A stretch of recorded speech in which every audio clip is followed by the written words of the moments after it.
Welcome to channel एजुकेयर्स 2023। आज का हमारा टॉपिक है green house effect. Green house effect कैसे होता है, ग्रीन हाउस इफेक्ट में कौन सी गैसेस इन्वॉल्व होती है, इसके कॉजेस क्या हैं, इसके सॉल्यूशंस भी क्या हैं, इन सब के बारे में हम डिटेल्ड वर्क में पढ़ेंगे। ये वीडियो बहुत ही शॉर्ट वे में बनाया गया है, इसीलिए ज़्यादा डिस्क्रिप्टिव नहीं है। बस आपको थोड़ा आइडिया हो जाए कि ग्रीन हाउस इफेक्ट एक्चुअल में है क्या।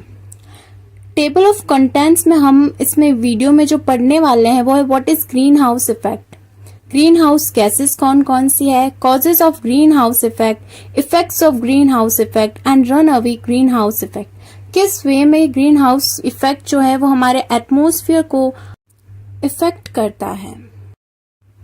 Play more video, subscribe channel, share it and please like it. Now we know which are major greenhouse gases in our environment.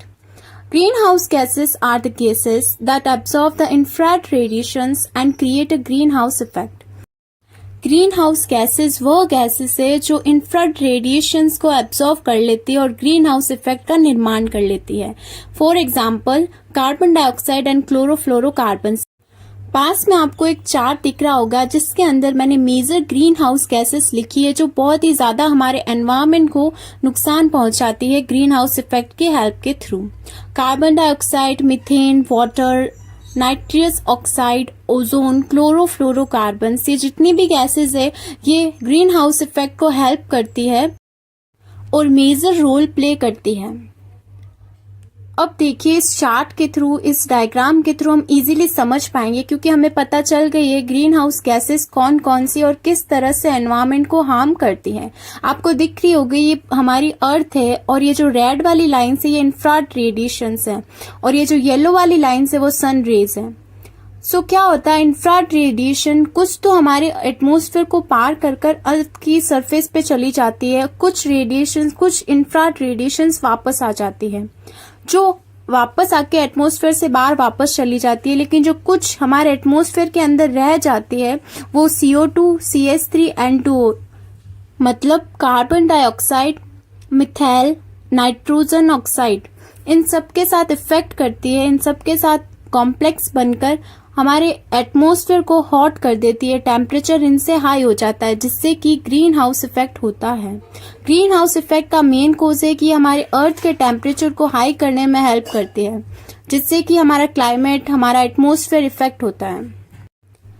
Again मैं आपको फिर से समझा रही हूँ, अर्थ के ऊपर जो ये आपको एटमॉस्फेयर लिखा हुआ दिख रहा है ये हमारा एटमॉस्फेयर है।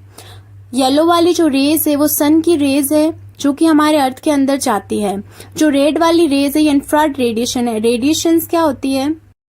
रेडिएशंस एक एनर्जी है जो सोर्स से मिलती है, सोर्स जो कि सन दे रहा है, और ये इनकी जो स्पीड होती है वो स्पीड ऑफ लाइट यानी कि बहुत ज्यादा तेज स्पीड में जाती है। जो छोटे छोटे पार्टिकल्स होते हैं ना उन्हें इंफ्रारेड रेडिएशंस कहते हैं। ये कुछ रेडिएशंस जब हमारे एटमॉस्फेयर को पार कर कर अर्थ के अंदर घुस जाते हैं तो कुछ तो बाहर वापस आ जाता है एटमॉस्फेयर से और स्पेस में रह जाते हैं, लेकिन कुछ जो है वो हमारे सिर्फ एटमॉस्फेयर के अंदर ही रुक जाते हैं और CO2, carbon dioxide, CH3, methyl और N2O, नाइट्रोजन ऑक्साइड जैसी गैसेस के साथ मिलकर इफेक्ट करते हैं अर्थ के एटमॉस्फेयर को। आई होप आपको एटमॉस्फेयर के बारे में ग्रीन हाउस इफेक्ट अच्छे से समझ में आ गया होगा। Now we know about major causes of the greenhouse effect. The major contributors to the greenhouse gases are factories, automobiles, deforestations, etc.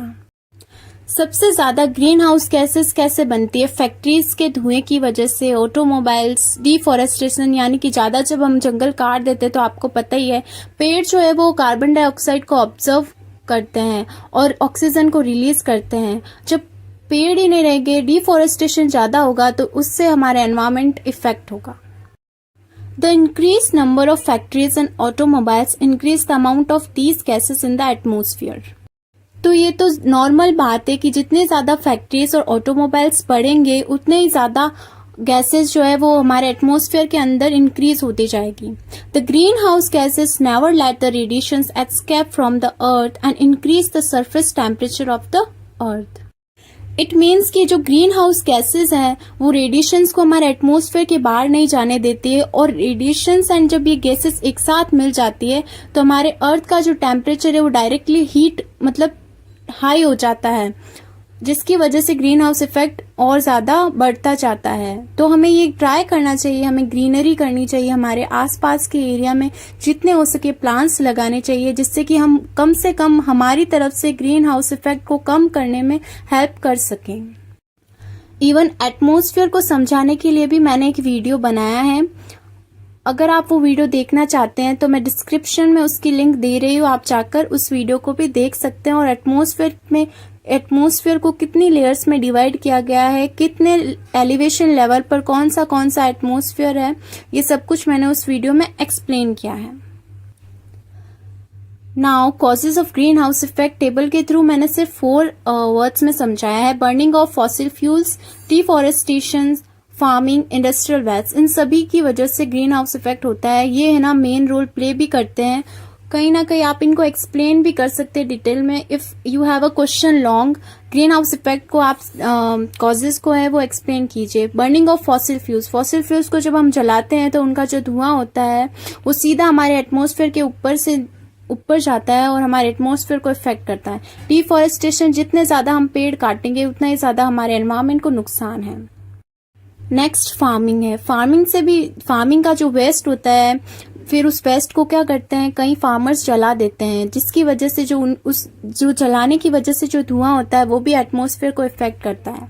Industrial waste, factories से, जो हमारी फैक्ट्रीज है उनका जो वेस्ट होता है, फैक्ट्रीज कोई ऐसी होती है जिनके ऊपर से पॉल्यूशन जाता है, एयर पॉल्यूशन होता है, वो भी हमारे एटमॉस्फेयर को इफेक्ट करता है। इसके अलावा भी और भी बहुत सारे फैक्टर्स हैं जो ग्रीन हाउस इफेक्ट कॉजेज करते हैं।